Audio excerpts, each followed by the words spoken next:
Hey, I'm Carla Ray Thompson, and this is Unsolicited Opinion, Food for Thought Fueled by Facts, where I normally talk about what it takes to navigate the world of notoriety.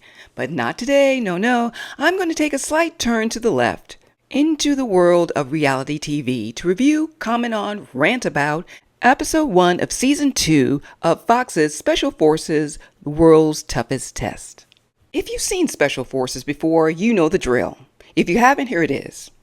14 or 15 celebrities, led by former Navy SEALs and or other highly octane military tough guys, are taken through a series of exercises meant to test their physical and mental endurance and fortitude.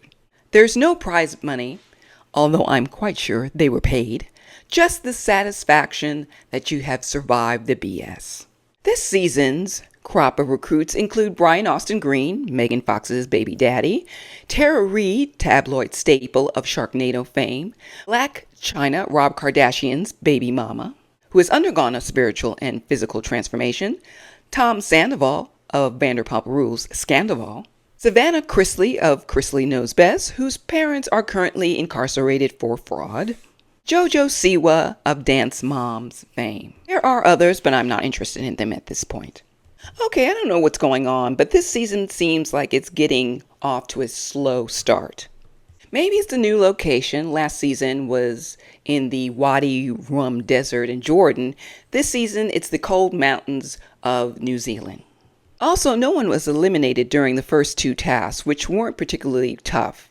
Last season, I was saying, no way. They were doing things like jumping from a helicopter. This year, I was like, I could do that. I could totally do that. First test, they were walking across some kind of divide. You know, there's a big drop down to the ground below them, of course. It didn't seem like a very long walk. What they had was they were two metal rods on each side. You put one foot on one rod, the other foot on the other rod, and you sort of pitter-pattered your way, not looking down, of course, across this little narrow divide. And you had to step over like these little blocks at one point. You were totally guided by the tough guys, you know, the dudes that were military dudes that were in charge. So it's not like you were going on this on your own. And of course, you're tethered to some kind of rope. So if you did fall, you're not going to fall into the great abyss. With that said, only 5 out of the 14 recruits could do the task successfully. And the first one to do so was Savannah Chrisley. Second task was, simple enough.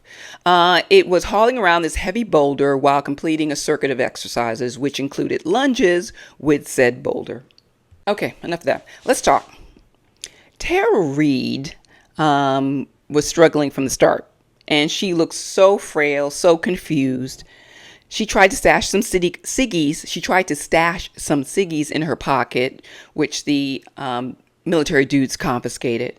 They were so worried about her physical and mental capacity. They called her in for a conference, and this is what they do. It's kind of like a tribunal. They they take you from the bunks where they sleep. Put a mask, put some kind of thing over your head. Not a mask, but some kind of stuff over your head. You can't see. They guide you into this room, and you sit across the desk from 3 military dudes, kind of like a tribunal, but it's friendly. They just want, not friendly, but they just want to know, where your head's at. Why are you doing this? What motivates you? What's your story? And they allow you to tell your story, and really asking you, okay, what do you want to get out of this? So Tara's story was actually pretty heartbreaking. She's 47 years old now, and she feels that people can't put aside her American Pie past. They think of her as still that teenager when she's a grown woman.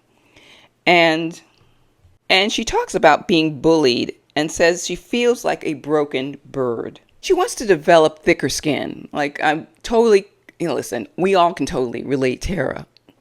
And so I am totally rooting for Tara. I'm sure she's going to get her redemption arc in this show. And at the end, we're going to know that Tara's a tougher, stronger, better person for having endured this reality TV show. Now we have Jojo Siwa. I am so over her, and we just gotten started. Wildly immature, goofing around, mocking the military dudes and their commands, messing up on the first task as a dancer, which as a dancer she should have nailed. She too was called in by the dudes for a sit down. Oh, Jojo. I see you, Fox. I see you, Fox Reality. Trying to get the youngins to tune in. Nice try. Yeah. I don't know how. I just no. I don't think this is going to work, and it only will serve to enrage the rest of us, the grown folks, who like these shows because hey, we can sort of vicariously live through these people, seeing them overcome their obstacles, seeing them overcome their insecurities, gives us encouragement. Looking at this girl just only makes us pull our hair out. Jojo. She still lives at home with mom and dad, has never been away from them, said she learned to put on a happy face no matter what, sets a timer, in fact, to allow herself to be super sad. Okay. But here's this. I'm not going to be sad when she finally is sent home because it's not going to be soon enough. Okay, now let's get to the mess of Special Forces Season 2. Brian Austin Green, who's been a non-mother bleeping factor for as long as I can remember, decides to mess with Blac Chyna, who's not killing it in the challenges, is a bit of a whiner, but is still minding her own business. Not a saint, but not as insufferable as Jojo. Okay, back at camp, Blac Chyna sleeping on a cot next to Brian Austin Green. She complains about being cold, turns up the heater. Brian Austin Green makes some remark. He admits in the confessional that he is a pain in the ass who enjoys prodding people every once in a while. Brian, my love, prodding. Blac Chyna is a person, not an animal, so I'm going to ask you to kindly cut the crap. Brian Austin Green picks on Blac Chyna again as she's lying in her cot after after completing a taxing task. And so she's kind of looking, at times sort of into her own thoughts, looking off into space. And then she does maybe look over Brian's way. And then he says, "What are you doing? Are you trying to give me dirty looks?" He's like, and he tells her, "Don't give me dirty looks." And she just was looking in his direction. It didn't seem like she was rolling her eyes, sucking her teeth, doing nothing to him. All right. So she's like, "What are you talking about?" And then it escalates from, "What are you talking about?" to, "Who are you talking to?" And she's like, "I'm from DC. Don't play with me." And she says, "I don't know if you're playing with me or if you're serious." And Brian Austin Green says, "Oh, I'm always playing. I'm never serious," smirking all the while. "I don't want to create any drama. I don't want you to feel bad." What?